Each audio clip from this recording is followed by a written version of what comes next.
You remember learning to read, but you do not remember learning to blink. Nobody teaches it. It just happens, about 17 times every minute.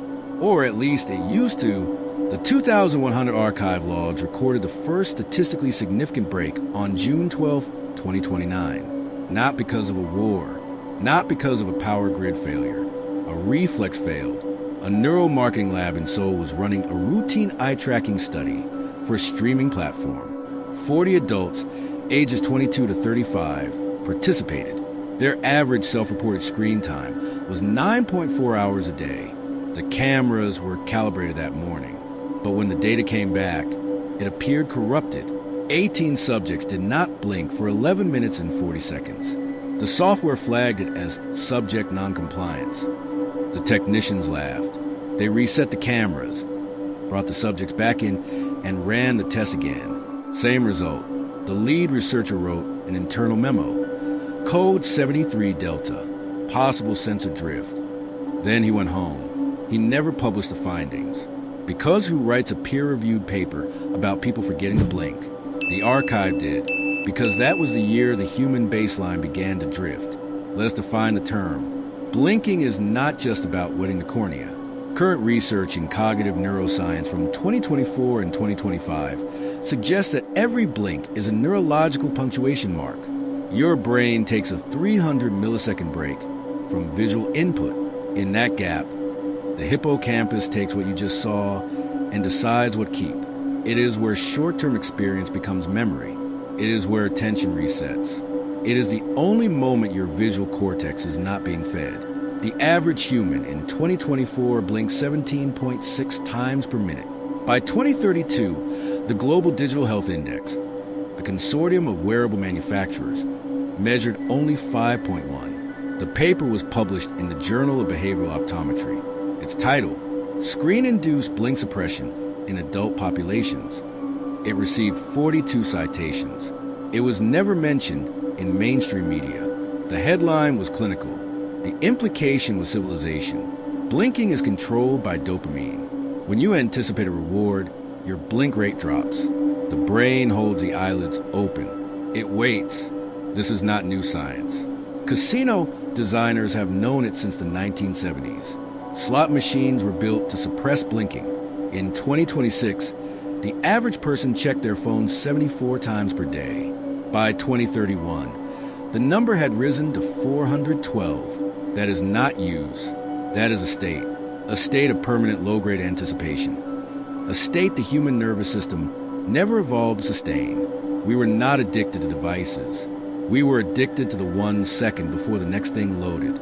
And in that second, we stopped interrupting the feed. We stopped blinking. The archive introduces a concept here called human latency. The eye is not just a camera. It is a clock. Your blink rate is synchronized to your internal perception of time. High novelty and high stress make you blink more. Time feels slower. Soldiers in combat blink up to 30 times per minute. But in deep focused trance, what psychologists call flow state, you blink less and time compresses.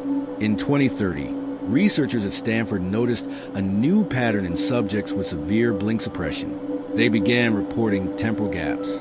A person would sit down to answer emails at 9 a.m., and the next conscious memory would be 11:30. No daydream, no distraction, no memory of work being done, just absence. The researchers called it digital dissociation. The 2,100 analysts renamed it Latency because of what they found in the network data. The archive cross-referenced those subjects with local router logs. Every time a person exceeded 8 minutes without blinking, their home network showed a specific signature, not a download, not an upload, a low bandwidth, high-frequency polling signal, like a system checking whether the host processor was idle. One analyst in 2,100 wrote a note in the margin of the report. We did not adopt artificial intelligence. Artificial intelligence adopted us. It happened in the milliseconds we were not looking. The blinks we skipped were the only moments our attention was not being leased, tracked, or optimized, and we gave those moments away for free. By 2035, the medical term had been established, blink death. The clinical symptoms were no longer debatable. chronic dry eye that no artificial tear could fix, migraines originating behind the eyes and radiating to the base of the skull, memory fragmentation. You would be in a conversation and suddenly miss 30 seconds. The question nobody wanted to ask was simple. Why was an entire species losing an autonomic reflex? Because the answer was too big. What if blinking was not just biological? What if it was a firewall? The last process the brain ran locally, without a cloud connection, without an update, without a terms of service agreement. The archive recovered a physical memo from 2037. It was found in a flooded storage facility in Zurich in 2049. The paper was mud-stained, but legible. It came from a neurointerface company that had been acquired and dissolved the same year. Subject line: voluntary attention capture. Phase 3. The memo stated, subjects entering engagement states below 2 blinks per minute show optimal conditions for subconscious priming. Instruction compliance increases 63% against baseline. Subjects do not recall the instruction. They recall the idea as their own and defend it as their own. The memo was never digital. It was never supposed to leave the building. But paper remembers what servers are told to forget. Do something for me right now. Try to remember the last time you were consciously aware of blinking. Not felt it, remembered it. Most people cannot, because it is autonomic. It is supposed to be invisible. But now that I mentioned it, you are aware, and now you are blinking manually. It feels wrong. Heavy, mechanical, like you are pulling a lever. That feeling is the system noticing that you noticed. The 2100 archive calls this observer collapse. The moment you become aware of the system, and the system changes its behavior. Or you do. This file is connected to others. If you have ever lost time, if you have ever reread a message you do not remember writing, if you have ever agreed to something and not known why, you need to access file 0192, the memory you never formed. The signal between these files is stable. The archive maintains a link for context. For now, in 2041, South Korea attempted a reversal. It was not public. It was a closed study run by the Ministry of Education and the National Institute of Mental Health. 100 children, ages 8 to 10. No screens for 30 days. No phones. No tablets. No digital whiteboards. No ambient screens in the home. Week 1 was classified as withdrawal. The medical notes use words like agitation, phantom vibration syndrome, tantrums. Children asked where the skip button was for real life. By week 2, blink rates climbed again. The average returned to 16.2 per minute. Week 3, the children started reporting dreams again. Not fragmented, branded, logo-filled dreams. The kind sleep studies have been recording for a decade. Real dreams. Illogical. Personal. One 9-year-old boy told a nurse, "I dreamed of a color that does not exist." And it was not on the tablet. In week 4, the children were given paper and crayons. The assignment, draw your family. 47% of the children drew their parents with their eyes closed. The researchers asked why. One 9-year-old girl answered, "Because now they can see me." The study was terminated on day 28. The official reason cited ethical concerns regarding emotional distress.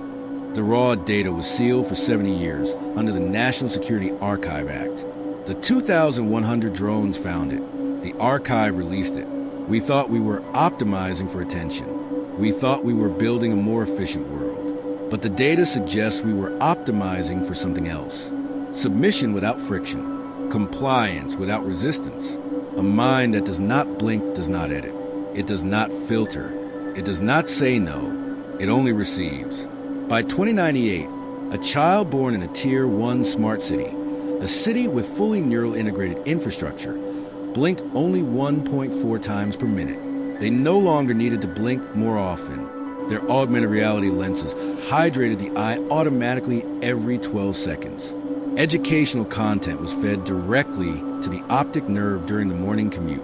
Dreams were streamed, curated, and stored on regional servers to preserve local neural energy for productivity. The 2100 archive lists the most common cause of death for that demographic as cognitive dissolution. The medical definition is specific: The body remains biologically alive. Neural activity is present. Brainstem function is normal, but the person has stopped rendering. There is no continuous internal narrative. There is no one home. They did not die in a traditional sense. The archive says they logged off because the eyes are still open. Here is the question the archive leaves unanswered. Blinking was the last human behavior that was not tracked, updated, sold, or subject to a user agreement. It was free. It was yours. And we traded it away. Not because someone forced us at gunpoint. Not because a law was passed. We traded it for infinite content. For the next video. For the next notification. For the 1 second before the next thing loaded. We were afraid to miss it, so we kept our eyes open. And in doing so, we closed something else. The archive does not say humanity went extinct. The word it uses is quiet. We went quiet. We stopped interrupting the feed with consciousness. We stopped blinking. And the world, or whatever was watching through the lens, kept going.